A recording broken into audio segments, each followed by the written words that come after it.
હું છું દિલીપ રાઠોડ અને આજે અમે જામનગર કલેક્ટરશ્રીને આવેદનપત્ર આપ્યા હતા તમામ જામનગરના લોકોને સાથે રાખીને યુવા લોકોને.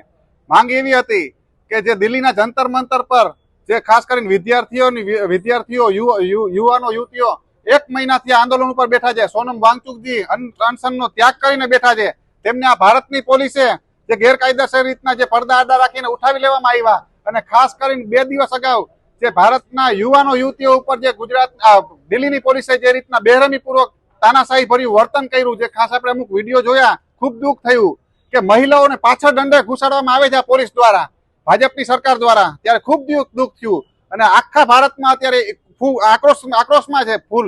ત્યારે અમે જામનગરના તમામ લોકોએ આજે સાથે મળી અને કલેક્ટરશ્રીને માંગ કરી છે કે જે એ લોકોની માંગ શું છે કે નીટનું પેપર લીક થયું હતું, એમાં 22 લાખથી વધુ વિદ્યાર્થીઓનું ભવિષ્ય ક્યાંક એના સાથે ચેડા થયા હતા. એમાં 20 થી વધુ વિદ્યાર્થીનીઓએ આત્મહત્યા કરી.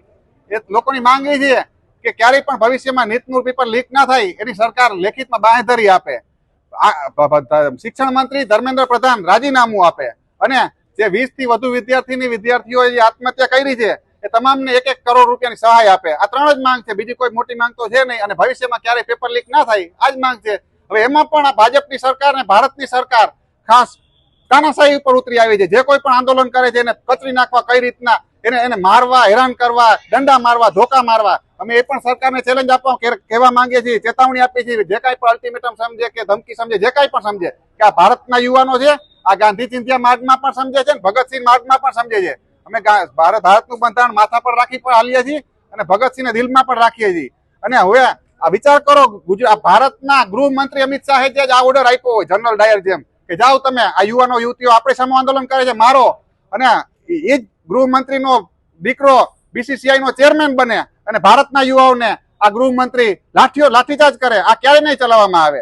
હવે તો અમે થાકી ગયા છે. આખી ભારતની જનતા હવે કહેવા માંગી છે કે હવે આ છે ને આ ભારતને હવે જો ધારે ને તો એક જ વ્યક્તિ બચાવી શકે એમ છે, અને એ વ્યક્તિ છે નરેન્દ્ર મોદી. હું તો 2 હાથ જોડી નરેન્દ્ર મોદીને કહેવા માંગુ છું, નરેન્દ્ર મોદી સાહેબ તમે રાજીનામું આપી દો, એટલે દેશ બરબાદ થતા બચી જાય.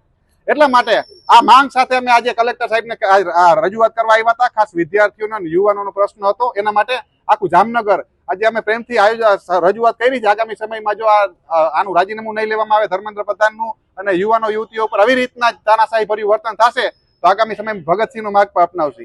જય હિન્દ, ઇન્કલાબ જિંદાબાદ.